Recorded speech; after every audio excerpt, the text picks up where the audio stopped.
President of Mexico, Andrés Manuel López Obrador, chaired an open debate at the United Nations Security Council to analyze the underlying causes of international insecurity, including the impact of corruption, exclusion, and inequality on conflicts.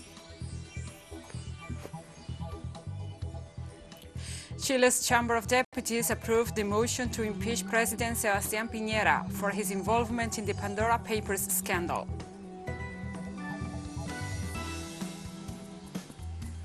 "70 members of what has been called by experts in the field as the most powerful mafia in the world were convicted in what is known as the Italian mega trial.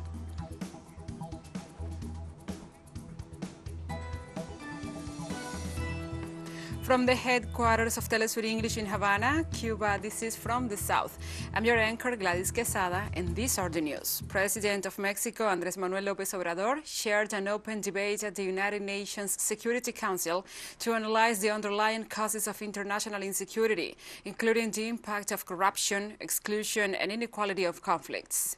The Mexican head of state visited the UN headquarters in New York for the second time since taking over the presidency. His speech focused on inequality and corruption as the major problems in the world, and also one of that leads to violence and migration. The top government officials stated that promotion of preventive diplomacy and the protection of civilians by keeping the well-being of people at the heart of the action are the main thrust of this country's presidency. A second open debate titled Peace and Security Through Preventive Diplomacy, a common objective to all United Nations principal organs, will be held on November 16th with the participation of the 15 members council and the other organs of the UN to enable greater efficiency and coordination in preventing conflicts.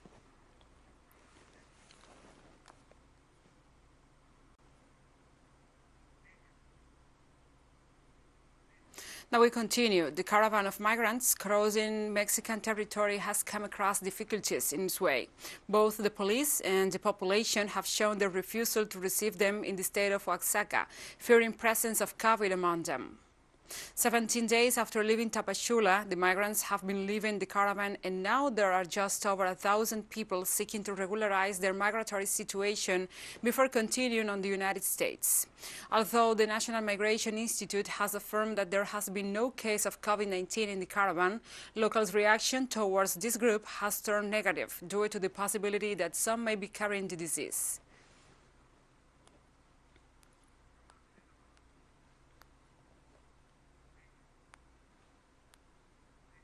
Peruvian Defense Minister Walter Ayala González officially announced his resignation, becoming the second minister to leave the office since the beginning of November. According to a local newspaper, the defense minister was asked to resign by President Pedro Castillo during a closed meeting after the session of the Council of Ministers. Ayala's announcement came after a complaint against him about pressure and alleged interference in the promotion process in the country's armed forces. On his Twitter account, the former minister wrote he was in compliance with his duty to the homeland and demanded not to use the pretext against democracy.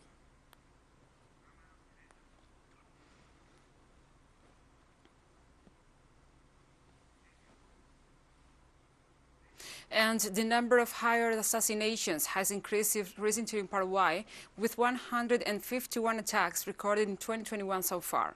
Statistics show the killings occur every 48 hours, with deaths increasing by 14% compared to the previous year. In a report issued by analyst Jorge Rolón Luna, as of October 2021, more than 150 cases were recorded, exceeding last year's figures. Rolón also mentioned that October became the most violent month in terms of hired killings in the history of Paraguay, with 23 attacks that left 29 fatal victims, proving this type of violence will continue affecting the country if the authorities don't take the necessary measures to eliminate it. Murder for hire in Paraguay, which decayed partially during the COVID-19 lockdown, is closely related to drug trafficking and hits almost every area of society.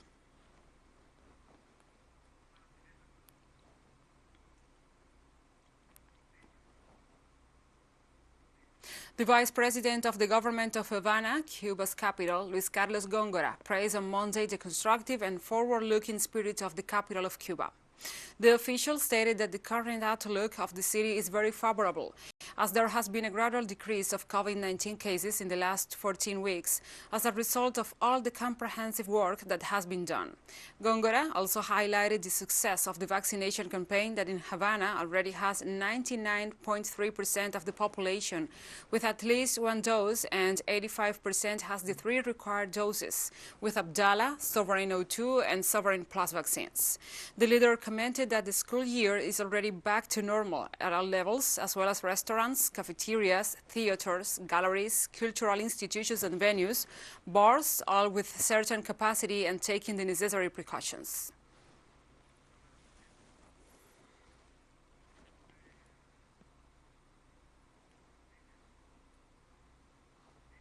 A Spanish member of the European Parliament, Manuel Pineda, who is visiting Cuba, held a meeting with representatives of youth organizations on the island, where they discuss issues related to the stabilization attempts, the fight against the pandemic, and international solidarity movements that support the island.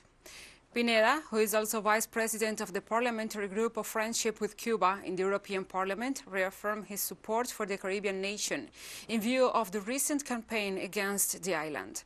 He also reiterated that they are not alone, referring to the support of other Euro legislators. Pineda, who is also responsible for the International Relations Commission, urged the young people to improve the mechanisms of communication and the presence of true messages in the digital platforms to counteract the campaign of lies against the Caribbean nation.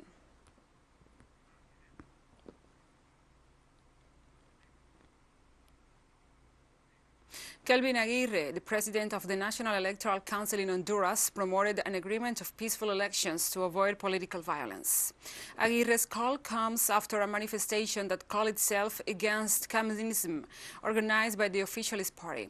The mobilizations took place just a few days before the general elections to be held on November 28th, which will renew the presidential formula as well as legislators and mayors.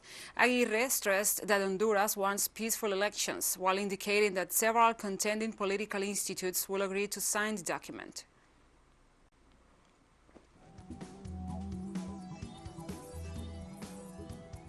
And we'll be right back after this very short break, so don't go away.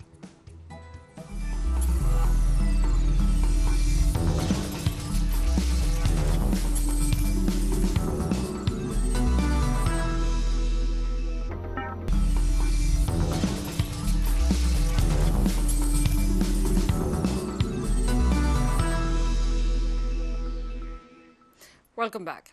On Tuesday, Chile's Chamber of Deputies approved the motion to impeach President Sebastián Piñera for his involvement in the Pandora Papers scandal. After a 22-hour session and with 78 votes in favor, 67 votes against, and 3 abstentions, the lawmakers approved the impeachment motion, which now goes to the Senate. To proceed, the impeachment needs a 2/3 vote to unseat the president.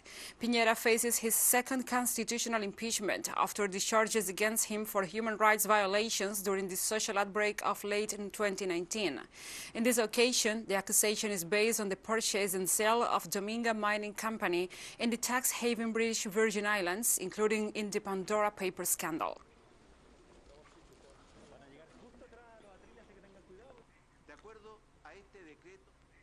On Monday, Russian Foreign Minister Sergei Lavrov held talks in Moscow with his Venezuelan counterpart Felix Plasencia. The high-level diplomatic meeting comes after the Venezuelan foreign minister proposed to hold the first meeting of the group of friends in defense of the Charter of the United Nations in Russia. In this regard, Plasencia commented that it will be the first meeting of the group held in a member country and not in the framework of a multilateral forum. The Venezuelan foreign minister also reiterated his respect for the principles of the UN Charter and clarified that Moscow and Caracas are working on strengthening the group. During the meeting, Plasencia and Lavrov also reviewed bilateral cooperation mechanisms in different fields.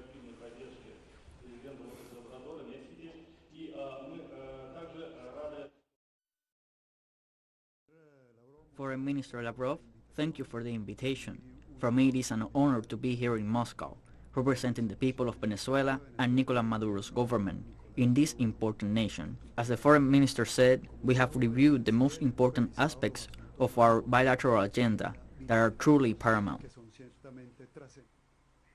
Russian Foreign Minister Sergei Lavrov said that bilateral relations between Moscow and Caracas are strong, despite U.S. attempts to undermine them.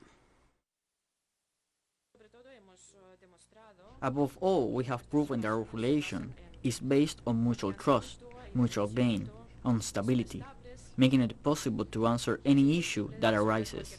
Despite different challenges, obviously in the last years, despite the risk sparked by the COVID-19 pandemic, and despite the unfriendly U.S. policies that try to prevent the development of Venezuela's economy and Venezuela's social sphere, all of these challenges, I say again, do not undermine the steady development of our strategic partnership.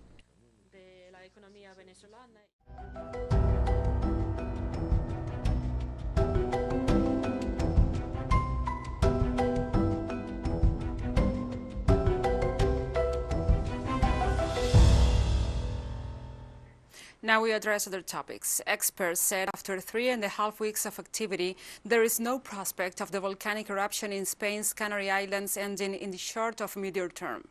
Levels of sulfur dioxide at the Cumbre Vieja volcano show there is still high volcanic activity, and it is far from over. Experts have suggested the event could last for weeks or even months. Beginning on September 19th, the latest eruption is the third in a century for La Palma, after San Juan in 1949 and Tenequia in 1971. So far, no one has been killed by the continuous lava flows, but the molten rock has covered around 640 hectares, destroyed more than 1,000 buildings, 700 of them homes, and forced more than 6,000 people to be evacuated. Flights are currently reaching La Palma's airport, which has been closed twice due to volcanic ash. Weather forecasts suggest it will be able to remain open for at least the next 4 days.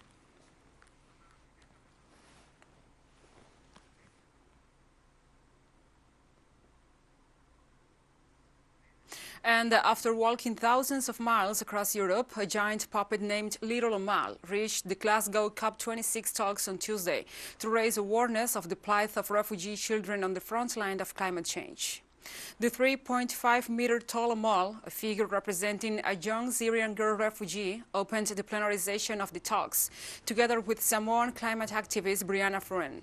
Before the audience of climate negotiators, the pair exchanged gifts, a flower representing light and hope from Fruin and a bag of seeds from the little Amal. The seeds, she said, were to remind the negotiators of their role as planters of a global future, and that the real work will be happened after the climate talks, scheduled to end on Friday, when efforts should begin to put words into action to cap the global temperature rise. After leaving the conference hall, Little Amal, named after the Arabic word for hope, was led away by her puppeteers to meet other climate campaigners. And support them.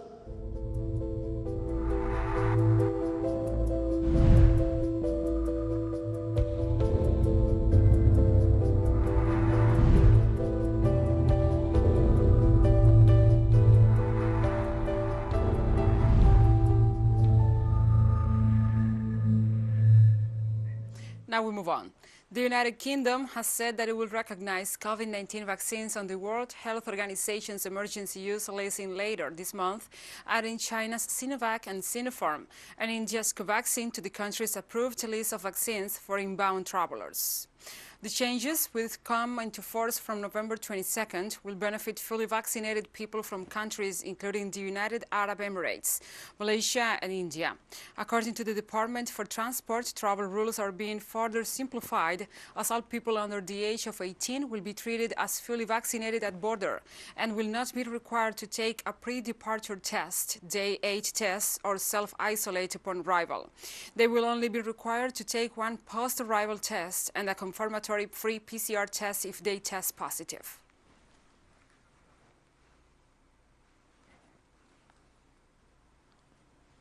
And Africa has now recorded more than 8.5 million COVID-19 cases as the continent continues to suffer a lack of vaccines. The Africa Centers for Disease Control and Prevention reported that the COVID death toll across the continent has now reached over 220,000. South Africa, Morocco, Tunisia and Ethiopia are among the countries with the most registered cases in the continent. South Africa leads with nearly 3 million cases, while the Northern African country of Morocco reported reported has close to 1 million. The World Health Organization and other global bodies continue to insist on the need to provide vaccines to Africa and denounce the practice of richer nations of offering booster shots to their populations when large parts of the global population have yet to be immunized.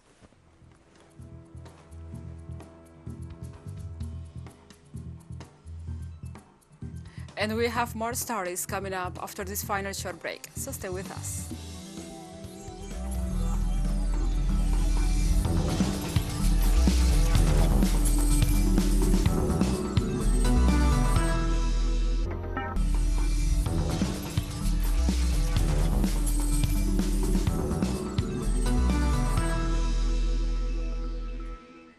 Welcome back to From the South.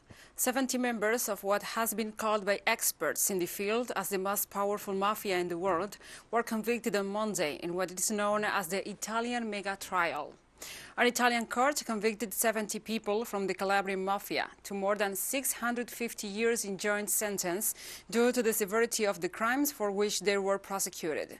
Although 355 people remain to be tried, these first defendants are part of a work of investigation and data capture of drug trafficking, murder, kidnapping, pornography, extortion, robbery, and abuse of power. It is expected that the trial will continue shortly and that the rest of the defendants will be sentenced for their crimes committed throughout Europe.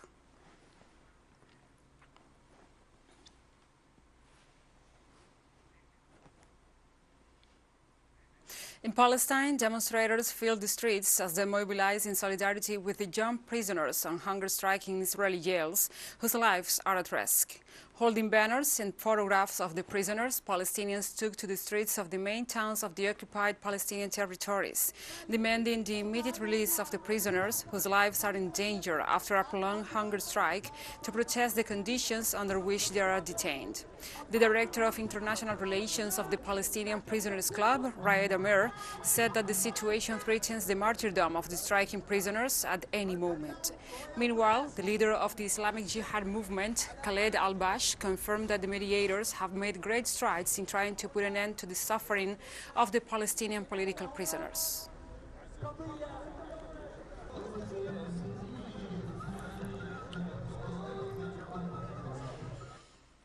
United States Army occupation forces stationed in Syria withdrew this Monday from the territory in what was the largest evacuation in recent years.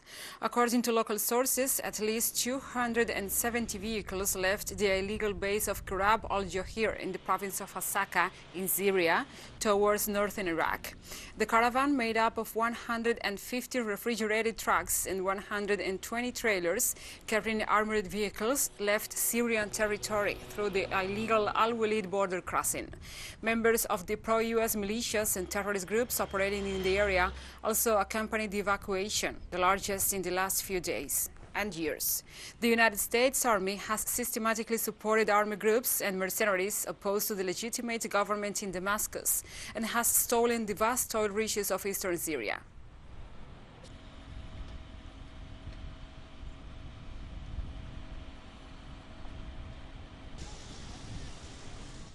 On Monday, Iran urged the United States to lift the economic sanctions against the country in exchange for its guarantee not to abandon the nuclear deal and thus safeguard what was agreed in 2015.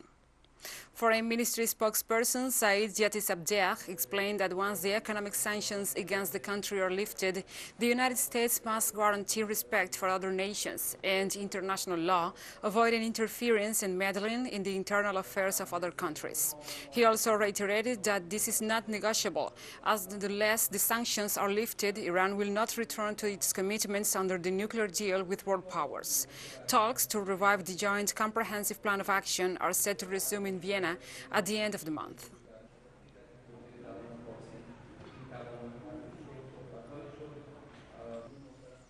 Iraqi Prime Minister Mustafa al-Kadhimi assured that those responsible for his assassination attempt late Sunday night will be identified and arrested by the authorities. The Prime Minister assured that he knows well who the perpetrators of the drone attack against his residence are. During his statements, al-Kadhimi also ratified his commitment to maintain the stability of the country, guaranteeing its security despite any attempts at destabilization. The attack, which allegedly involved explosive-laden drones, came 2 days after clashes during protests in the capital Baghdad against the results of the country's October 10th general elections.